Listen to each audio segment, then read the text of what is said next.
suicide, I think, yun po huwag na natin pero yun po yun. Thank you. Thank you for your question. Thank you, Miss Ana Piccolo Abante. Up next, we have Ian Lee Estrella, Tito Ian, a TikTok content creator.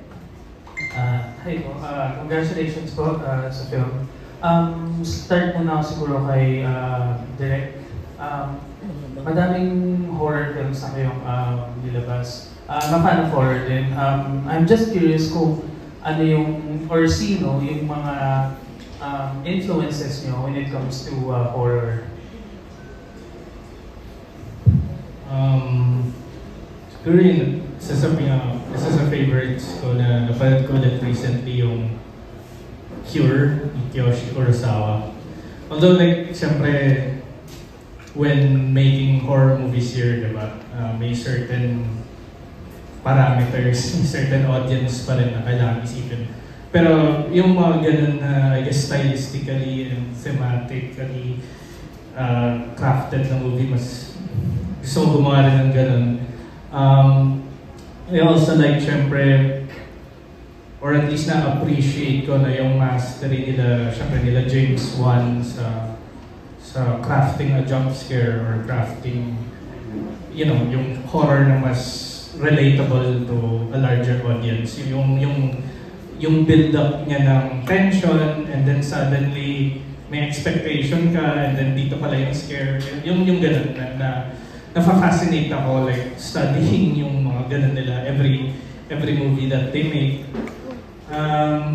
Of course, recently, parang may explosion ng parang mas minsan ayaw nila gamitin yung term na elevated horror na mas may combination siya ng parang contemplative drama. But yung themes niya, syempre, horror.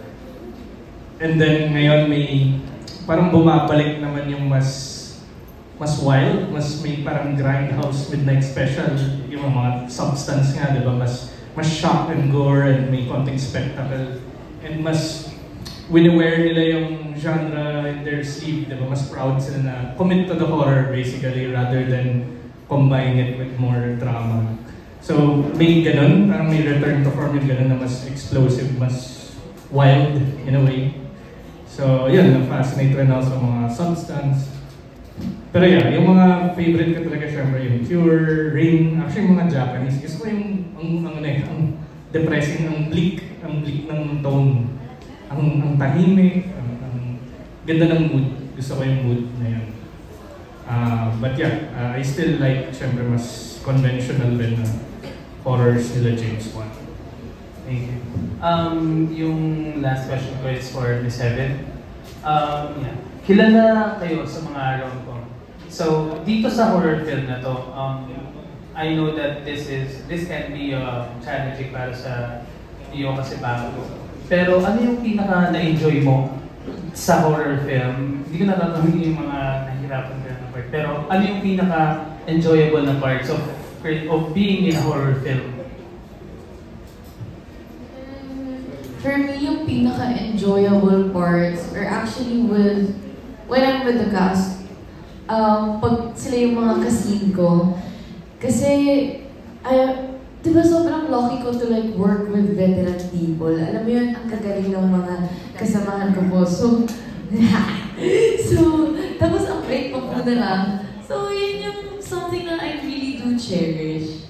And, I'm just really grateful to be a part of this cast, a part of this story. Thank you. That was Ian Lee.